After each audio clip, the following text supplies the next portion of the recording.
Hey guys, let's get more news about Miami Heat, but first, don't forget to subscribe and leave your like. Trae Young, Hawks down off-target Heat. Trae Young posted his 34th double-double of the season, and the Atlanta Hawks ended a three-game losing streak with a 98-86 win over the visiting Miami Heat on Monday night. The Hawks have won the first two games in the four-game season series against Miami. The teams play each other again on Wednesday in Miami when the Heat begins a four-game homestand. Young scored 11 points, one of six Atlanta players with double figures, and had 14 assists. Onyeka Okongwu had 17 points and 8 rebounds, Caris LeVert and Terrence Mann each scored 15, Georges Niang scored 11 and Dyson Daniels had 10 points, 11 rebounds and 7 steals. Miami's Andrew Wiggins scored 23 for his third straight 20-point game. Bam Adebayo and Kyle Anderson both scored 14. Rookie Kel'el Ware matched his career high with 15 rebounds. The Heat struggled from outside, making only 7 of 43-point tries, 17.5%. Tyler Herro scored 11 points and was a team-worst 0-for-9 from beyond the arc. The teams, playing the second half of a back-to-back, got off to sluggish starts. Atlanta led 50-42 at halftime, outscoring the Heat 14-7 over the last 3:13. Miami shot just 29.8%, 14 of 47, in the first half and made only 3 of 23 three-point shots, 13%.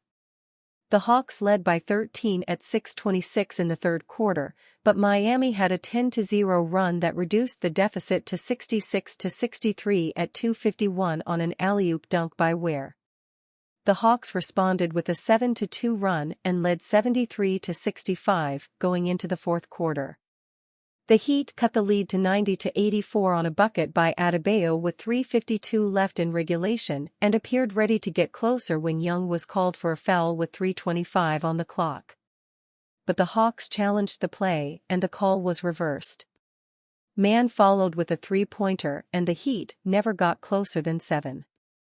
The Heat announced that sixth man Nikola Jovic would miss extended time with a right hand fracture he suffered on Sunday against Milwaukee.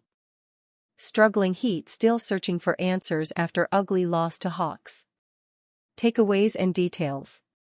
5 takeaways from the Miami Heat's 98-86 loss to the Atlanta Hawks, 27-31, on Monday night at State Farm Arena to close its three-game trip at 1-2.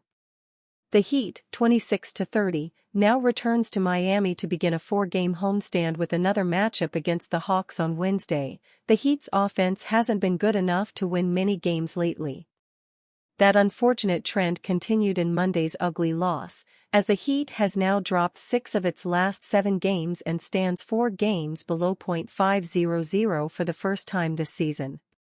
With both the Heat and Hawks playing on the second night of a back-to-back set, the Hawks were the better team on Monday in large part because the Heat turned in its worst shooting performance of the season. The Heat, which now holds the NBA's 5th worst offensive rating since January 1, totaled just 86 points on a season-worst 32.1% shooting from the field and a season-worst 7 of 40, 17.5% shooting from three-point range while committing 18 turnovers. The 86 points are tied for the Heat's second lowest point total this season. As a result, the Heat recorded its worst single-game offensive rating of the season at 88.7 points scored per 100 possessions. It's the Heat's worst single-game regular season offensive rating since scoring 86.7 points per 100 possessions in a 95-78 loss to the Boston Celtics on November 4, 2021. Monday's first half was especially brutal for the Heat, as it totaled just 42 points on 29.8% from the field and 3 of 23, 13%, from three-point range over the first 2 quarters to enter halftime in an 8-point hole. Those were the open shots, Heat coach Erik Spoelstra said. We make a handful more of those, it looks totally different. The Hawks extended their lead to 13 points early in the second half before the Heat finally strung together a few made shots to cut the deficit to 3 with 2:51 left in the third quarter. but the Hawks went on to close the period on a 7-2 run to push their lead back up to 8 entering the fourth quarter. The Heat could never snap out of its offensive slump, scoring just 21 points on 6 of 15, 40%, shooting from the field and 1 of 6, 16.7%, shooting on threes while committing 7 turnovers in the fourth quarter. That allowed the Hawks to cruise to an 8-point win, despite Atlanta scoring just 98 points on Monday. It marked the Hawks' first win this season when scoring fewer than 105 points.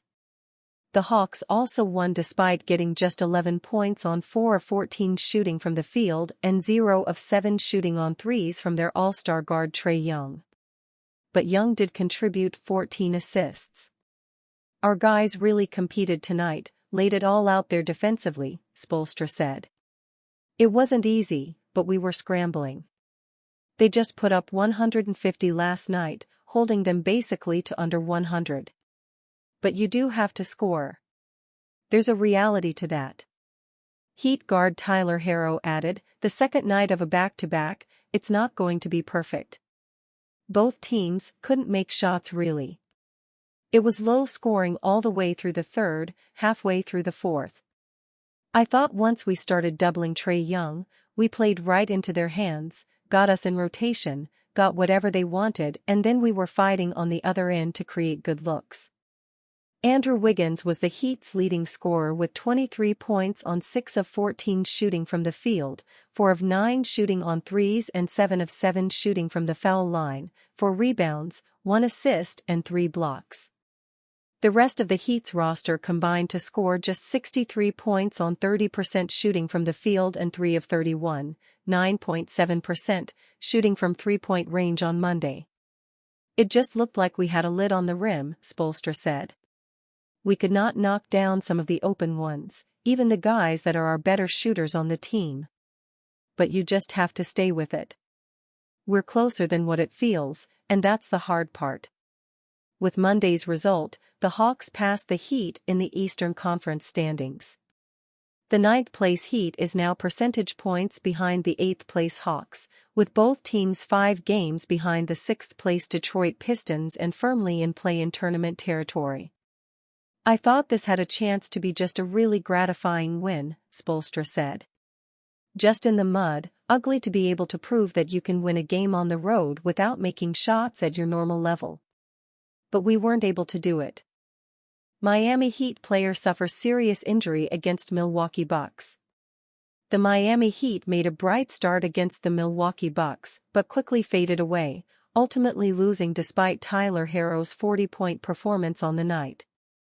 The result means that the Heat have now lost 5 of their last 6 games, with their only win coming against the struggling Toronto Raptors. Their record is now 26-29 as they sit 8th in the Eastern Conference.